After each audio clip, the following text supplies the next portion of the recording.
All right, the architecture of empowered innovation. Sounds pretty grand, right? But today, we're not just talking theory. We're actually going to lay out the blueprint, the step-by-step on how you can transform your organization from, slow and clunky to super fast and agile. And it all comes down to rethinking one little thing: who gets to make the decisions. You ready to get started? So let's just get right to it. I want you to ask yourself this, honestly. Is your company agile enough to survive what's happening out there? Because let's be real, the market shifts. It feels like it changes by the second. And being able to pivot, that's not just a nice to have anymore. It's literally the difference between sticking around and, well, not. Okay, so how do you actually build that agility? Where do you even start? Well, it all kicks off with this idea of empowerment. And look, this isn't some fluffy HR buzzword. This is a real fundamental shift in strategy. It's about moving away from that old, rigid, top-down structure that can just shatter under pressure and building something that's truly resilient, something that can bend and adapt to whatever the market throws at it. And when you put them side by side, the difference is just wow. It's night and day.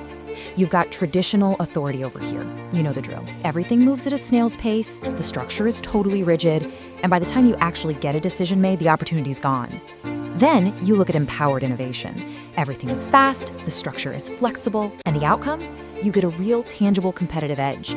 That's the choice, right there. And the end goal here, it's to get everyone operating as one team.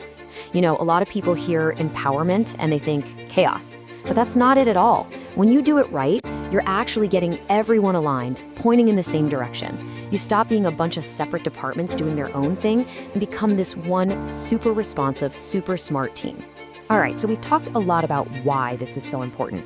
Now let's get into the what. What's the engine that actually makes this whole thing run? It all comes down to one core mechanism: decentralized decision-making. This is the thing that takes empowerment from a nice idea and makes it real. So what does that even mean? Well, think of it like this. Instead of every single decision having to travel up a long chain of command and then all the way back down, you push that power out.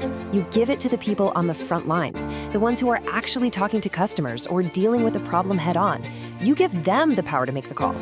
And when you do that, man, your ability to react to things just goes through the roof. And the payoff? Oh, it's huge. And it's not just some abstract theory either.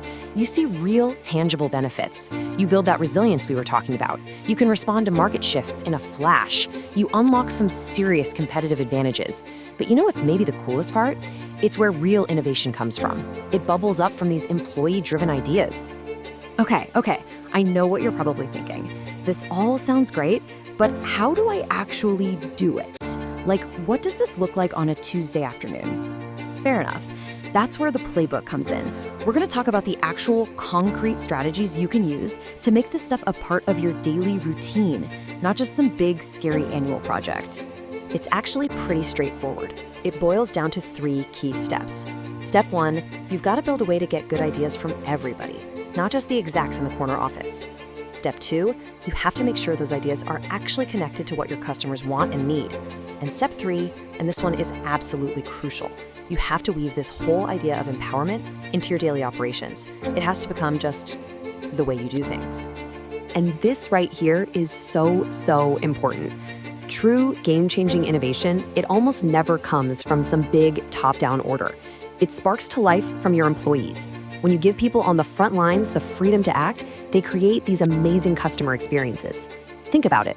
A customer service rep who can solve a problem creatively without needing 5 levels of approval, or a hotel employee who can just give a guest a surprise upgrade to make their day. That's the stuff that makes people love your brand.